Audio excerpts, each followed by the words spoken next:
আসসালামু আলাইকুম এভরিওয়ান, কেমন আছেন আপনারা সবাই? আশা করছি ভালো আছেন। আমি আল্লাহর রহমতে ভালো আছি। তো আমি আজকে আমার বেস্ট ফ্রেন্ডের বাসায় যাচ্ছি বেড়াতে।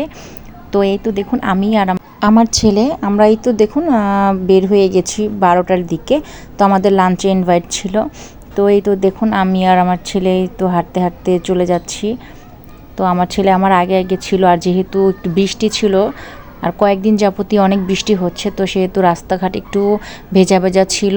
তো আমার ফ্রেন্ডের বাসা আমাদের বাসা থেকে বেশি দূরে না, এই 3-4টা বিল্ডিং পরেই। তো এই তো দেখুন আমার ফ্রেন্ডের বাসায় চলে এসে, যেহেতু ওদের বাসাটা 4তলায় সেহেতু উঠতে একটু কষ্ট হচ্ছিল।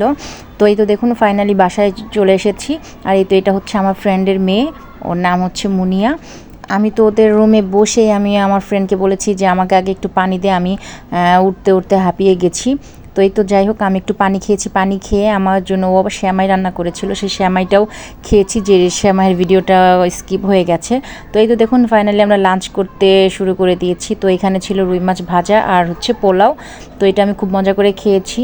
তারপর ছিল হচ্ছে মুরগির রোস্ট, আর মুরগির রোস্ট খেতে আমার সবসময় ভালো লাগে। আর এটা হচ্ছে ব্রয়লার মুরগির রোস্ট। আসলে আমাদের সাডেন মিট করার প্ল্যান হয়েছে, আমি রাতে বলেছি আমি ওর সাথে মিট করতে ওদের বাসায় যাব। আর ওর বাসায় মানে ফ্রিজে রোস্টের মুরগি ছিল না, সেই জন্য ব্রয়লার মুরগি দিয়েই করেছে। যাই হোক খেতে তবু মজা হয়েছিল। আর এইখানে আমি 2 পিস গরুর মাংস নিয়েছি, আর আমি সেটা দিয়ে মজা করে খেয়েছি। যাই হোক ফাইনালি সবগুলো রান্নায় খুবই টেস্টি ছিল। আর সব শেষে কোক খাচ্ছি। তো আজকে আমার এই ব্লগটি এই পর্যন্ত কেমন হয়েছে অবশ্যই জানাবেন। আর বাকি ব্লগটুকু আমি সেকেন্ড পার্টে দিব। আল্লাহ হাফেজ।